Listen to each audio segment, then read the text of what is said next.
ଏକ ଛୋଟ ଗାଁରେ ରହୁଥିଲେ ଗୋटे ପରିବାର ବାପା, ମା, ଝିଅ ଓ ପୁଅ।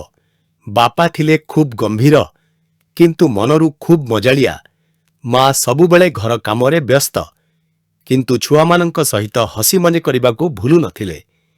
ଝିଅ ନାମ ରାଣୀ ଓ ପୁଅ ନାମ ଟୁକୁ। ଦିନେ ସନ୍ଧ୍ୟାବେଳେ ବିଦ୍ୟୁତ୍ ଚାଲିଗଲା। ଘର ଅନ୍ଧାର।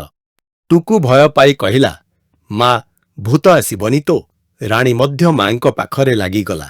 ବାପା ହସି କହିଲେ, ଆଜି ଆମେ ଭୂତ କାହାଣୀ କହିବା। ମା ଦିଆଶଳା ଜଳାଇଲେ। ଦିଆର ଆଲୋକରେ ସମସ୍ତେ ଗୋଲାକାରେ ବସିଗଲେ।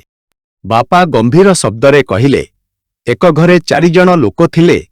ହଠାତ୍ ରାତିରେ ଅଜବ ଶବ୍ଦ ଆସୁଥିଲା।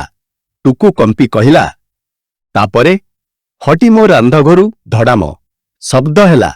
ରାଣୀ ଚିତ୍କାର କଲା। ଟୁକୁ ମାଙ୍କୁ ଧରିଲା। ବାପା ମଧ୍ୟ ଏକ ମୁହୂର୍ତ୍ତ ଚୁପ୍।